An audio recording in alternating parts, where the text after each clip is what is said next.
Raise మూడేళ్ల నుంచి ఓ కల మనోళ్ళు అక్కడ లేరన్న లోటు అయినా వెయిట్ చేయక తప్పలేదు. బంపర్ మెజారిటీ వచ్చినా వెంటనే కుదరలేదు. ఇప్పుడు ఆ ముగ్గురి రాజీనామాతో ఆ 3 స్థానాలు ఖాళీ అయ్యాయి. పొత్తుల్లో భాగంగా సీటు కోల్పోయిన వారు, పార్టీ కోసం త్యాగం చేసిన లీడర్లు పెద్దల సభలో అడుగుపెట్టి అధ్యక్ష మహోదయనాలని ఆశపడుతున్నారు. ఆ పెద్ద పదవుల కోసం ఎందరో ఆశావాహులుంటే అధిష్టాన మనసులో మాత్రం ఆ ముగ్గురు నేతలే ఉన్నారని తెలుస్తోంది.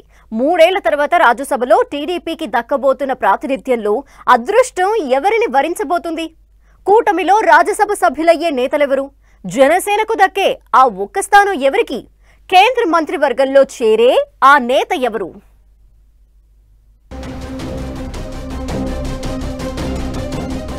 కూటమి నుంచి రాజ్యసభకు వెళ్లే నేతలెవరు?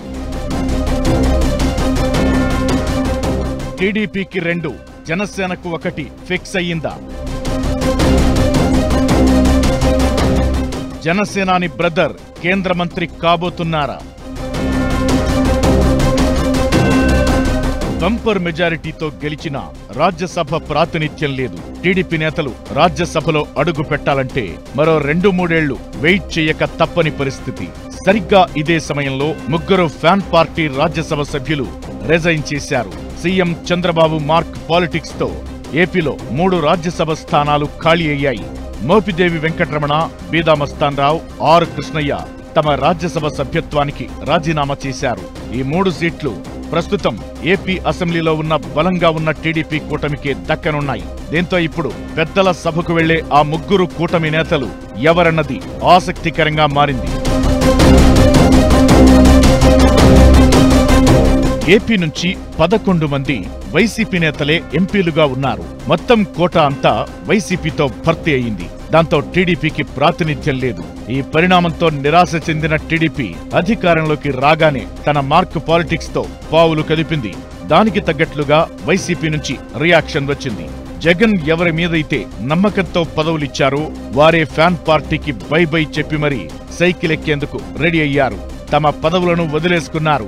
మోపిదేవి వెంకటరమణ, బీదా మస్తాన్ రావు సైకిల్ ఎక్కాలనుకుంటే ఆర్ కృష్ణయ్య మాత్రం బీజేపీలోకి వెళతారని ప్రచారం సాగుతోంది.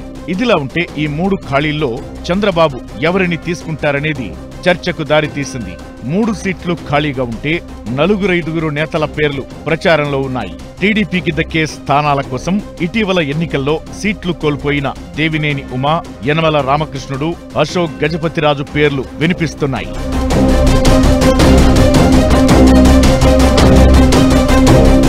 ప్రచారంలో ఎందరి పేర్లున్నా పెద్దల సభకు వెళ్లే ఆ ముగ్గురిని చంద్రబాబు సెలెక్ట్ చేశారని తెలుస్తోంది. టీడీపీకి 2 ఎంపీలు, జనసేనకు 1 ఇస్తున్నారని అంటున్నారు.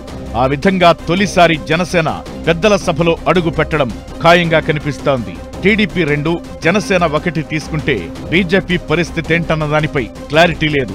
అయితే బీజేపీకి ఈసారికి నచ్చజెబుతారని, ఎమ్మెల్సీ కోటాలో ఛాన్స్ ఇస్తారని అంటున్నారు. ఇక టీడీపీకి దక్కే సీట్లలో 1 మాజీ ఎంపీ గల్లా జయదేవ్ కి, మరోటి విజయనగరం జిల్లాకు చెందిన కేంద్ర మాజీ మంత్రి, సీనియర్ టీడీపీ నేత అశోక్ గజపతిరాజుకి ఇస్తారని ప్రచారం జరుగుతోంది. క్షత్రియ సామాజిక వర్గానికి న్యాయం చేయాలని అశోక్ గజపతిరాజును తీసుకోబోతున్నట్లు తెలుస్తోంది.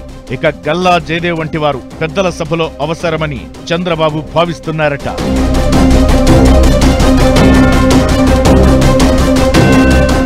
ఇక జనసేనకు దక్కే ఒకే రాజ్యసభ సీటులో నాగబాబును రాజ్యసభకు పంపాలని పవన్ కళ్యాణ్ డిసైడ్ అయినట్లు నేతలు చెబుతున్నారు. సార్వత్రిక ఎన్నికల్లో నాగబాబు అనకాపల్లి లోక్సభ సీటును ఆశించారు. కూటమి పొత్తుల్లో భాగంగా అనకాపల్లి నుంచి బీజేపీ సీఎం రమేష్ కు టికెట్ ఇచ్చింది. అప్పుడు నాగబాబు సీటు త్యాగం చేశారు కాబట్టి ఇప్పుడు ఆయనకు రాజ్యసభ సభ్యుడిగా అవకాశం కల్పిస్తారని అంటున్నారు. ఇలా 3 ఎంపీ సీట్లకు గాను అభ్యర్థులతో సహా ఎంపికలు పూర్తయ్యాయని చర్చ జరుగుతోంది. ఇక ఎన్నికల నోటిఫికేషన్ రావడమే ఆలస్యం. ఈ ముగ్గురు నామినేషన్లు వేస్తే ఏకగ్రీవం కావడం కూడా కన్ఫామే అంటున్నారు కూటమి నేతలు.